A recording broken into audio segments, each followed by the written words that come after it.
Hello friend, नमस्कार। आज हम बात करने वाले हैं इंडिया वर्सेस इंग्लैंड के बीच चल रहे थर्ड टेस्ट सीरीज का थर्ड डे था और कल 207 के स्कोर से आज इंग्लैंड आगे खेलना शुरू किया और जिस हिसाब से लग रहा था डकैत लंबा स्कोर खड़ा करने वाले, लेकिन आज 153 पे आउट हो गए। लेकिन उनका स्ट्राइक रेट काबिल तारीफ था। 101 का जो उनका रन रेट बनाने का था, स्ट्राइक रेट 101 का था। वो बहुत ही तेज लग रहा था रन बनाने के चक्कर में और उसके चक्कर में कुलदीप यादव ने उनको आउट किया।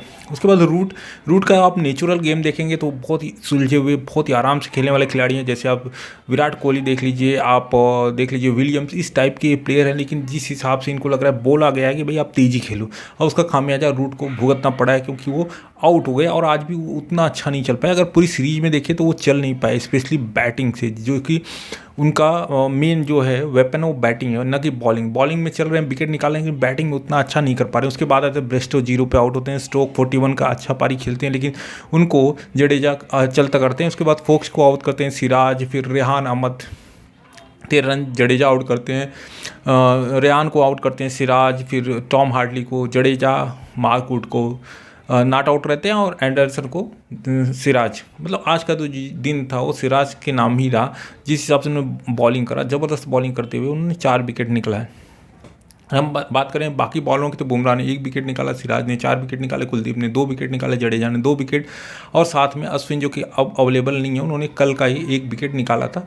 और देखिए इस पिच में आप देखेंगे बहुत सारी ऐसी बॉलें थी जो घूम रही थी। हालांकि ये बैटिंग पिच है, ज़बरदस्त बैटिंग पिच है। जिस हिसाब से यशस्वी जायसवाल ने ज़बरदस्त बैटिंग करते हुए 104 रन बनाया। उससे पहले हम बात करते हैं कि 319 रन पे जब ऑल आउट हुई तब 126 रनों की लीड थी इंडिया, और उसी समय लग रहा था कि ये बहुत बड़ी लीड है। हालांकि अगर पहला मैच आप देखें तो इंडिया लीड लेने के बावजूद भी पोप का जो शानदार शतक था, 196 का स्कोर था, उसकी वजह से इंडिया वो मैच हार गई। तो इस मैच में इंडिया ऐसा कुछ भी नहीं करना चाहेगी कि वो हार का मुंह देखे। उसके लिए उन्होंने क्या किया, उन्होंने जायसवाल ने जिस हिसाब से बेसबॉल क्रिकेट खेला, स्टार्टिंग आप देखेंगे तो 50 गेंदों पे 18 रन बनाए थे। उसके बाद ज़बरदस्त बैटिंग करते हुए उन्होंने 104 रन बनाए। उन्होंने जिस हिसाब से बैटिंग करा, 9 चौके और 5 छक्के लगाए, ज़बरदस्त ताबड़तोड़ बैटिंग करा, 78 का स्ट्राइक रेट था उनका। उसके बाद रोहित शर्मा जो आज चल नहीं पाया, जल्दी चलते बने, और जो पहला जो पार्टनरशिप था, अगर बात करें पहला विकेट जो गिरा इंडिया का वो बहुत जल्दी गिर गया था, 30 पे 1 रोहित शर्मा आउट हुए थे। उसके बाद दूसरे विकेट के लिए लंबी चौड़ी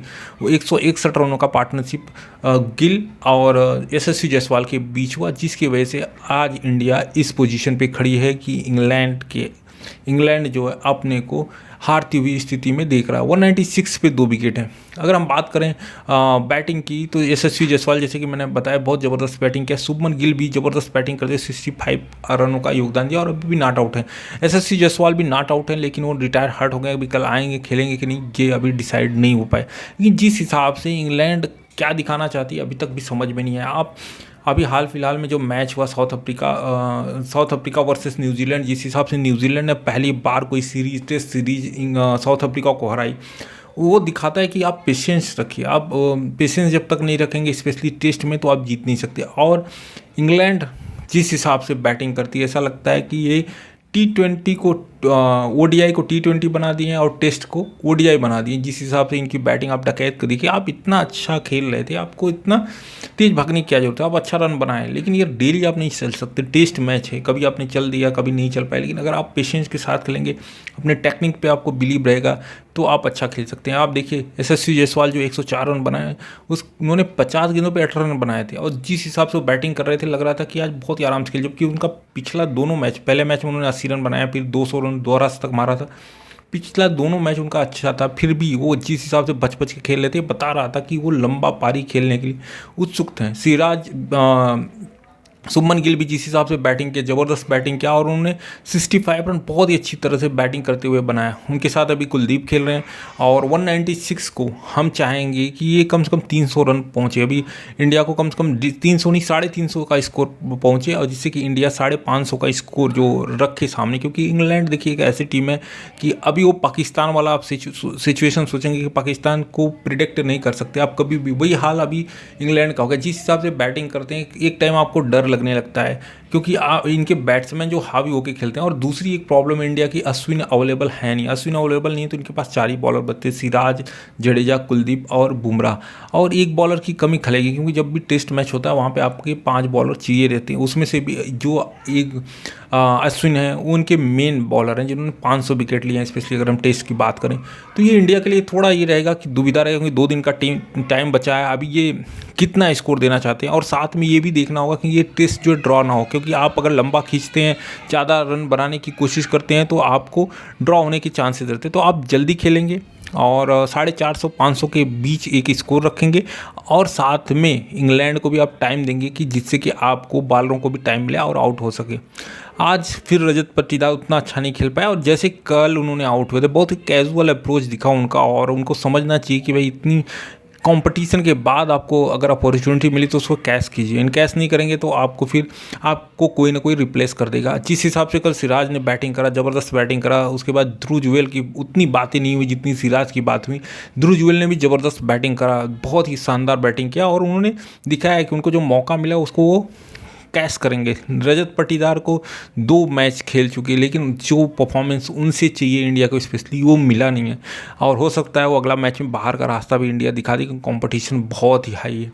अब हम बात करते हैं कि ये क्या इंग्लैंड का जो ये अपॉर्चुनिटी, जो एक खेलने का तरीका है, अपोनेंट को दबा के रखना या बहुत एग्रेशन होता है ना, कभी कभी आप ओवर एक्साइटेड हो जाते हैं, वो वाला सिचुएशन हो गया। आप कैसे भी खेलो, जीत हार से मेरे को फ़र्क नहीं पड़ता, हमको तो बस तेज खेलना है। और जैसे कि सिराज का एक इंटरव्यू भी आ रहा था तो उनको वो बोल रहे थे कि इनको तो बस 60 से 70 ओवर ही खेलना, आप उसमें जीत जाइए तो अच्छी बात है, नहीं तो ऑल आउट होकर चले जाइए।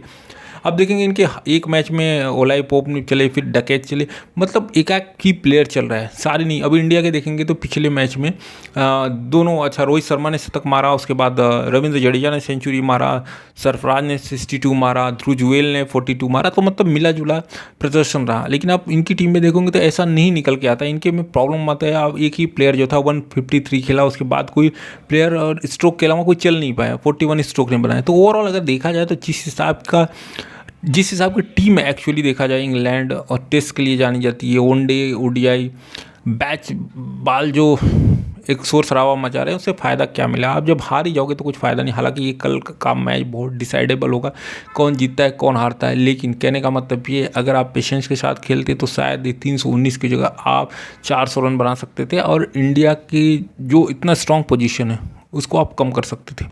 अब कल का मैच बहुत इंपॉर्टेंट है, और हम उम्मीद करते हैं कि इंडिया एक अच्छा स्कोर खड़ा करेगी, कम से कम यहाँ से 100 रन लेके। आप देखेंगे अभी जो लीड अगर इंडिया ने किया है 322, अगर 450 का लीड देते हैं या 500 के लगभग लीड देते हैं, या पहला सत्र खेलते हैं तो तेज खेलने की कोशिश करेंगे, और सोचेंगे कि यार 450-500 का स्कोर एक सेट कर दो, जिसकी वजह से कि उनके ऊपर एक्स्ट्रा प्रेशर है। क्योंकि देखिए, आप जब टारगेट ऐसा देते हैं ना कि सामने वाली टीम जीतने के लिए सोचती है, लेकिन जीतने के चांसेस कम रहते हैं, तो वहाँ पे एक फ़ायदा होता है कि वहाँ पे आप जीत सकते हैं। तो कहने का मतलब ये है कि इंडिया एक ऐसा कन्फ्यूजिंग टारगेट देगी या ऐसा ट्रिकी टारगेट देगी जिससे इंग्लैंड फंस सकता है। और देखिए 450-500 रन बनाना लास्ट दिन इतना आसान होता नहीं है, और जिस हिसाब का अभी तक परफॉर्मेंस रहा है इंग्लैंड का, वो किसी को भी, हाँ कुछ चमत्कार हो जाए तो अलग बात है, लेकिन किसी को भी ये उम्मीद नहीं होगी कि इंग्लैंड ये मैच जीतने की पोजीशन में आ सकता है अगर इंडिया ने 500 रनों का विशाल स्कोर खड़ा कर दिया। हालांकि जिस हिसाब से बैटिंग करें 150 बनाना यहाँ से बहुत मुश्किल नहीं दिख रहा है, लेकिन रोहित शर्मा भी रिस्क लेने के मूड में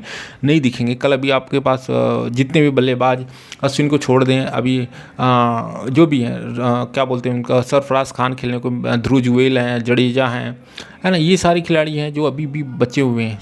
तो आप समझ सकते हैं कि इंडिया चाहेगी कि अच्छा स्कोर खड़ा करे 500 का, उसके बाद इनको ऑल आउट करे, और कल ही अगर मामला निपट जाता है तो ज़्यादा बेटर है, नहीं तो 5वें दिन पहले सत्र में जो होगा सो देखा जाएगा। चलिए मिलते हैं नेक्स्ट वीडियो में। अगर आपने चैनल को सब्सक्राइब नहीं किया तो सब्सक्राइब कर दीजिए, जिससे कि आपको लेटेस्ट वीडियो मिलती रहे और हमारा भी मनोबल बढ़ता रहे। चलिए मिलते हैं नेक्स्ट वीडियो में।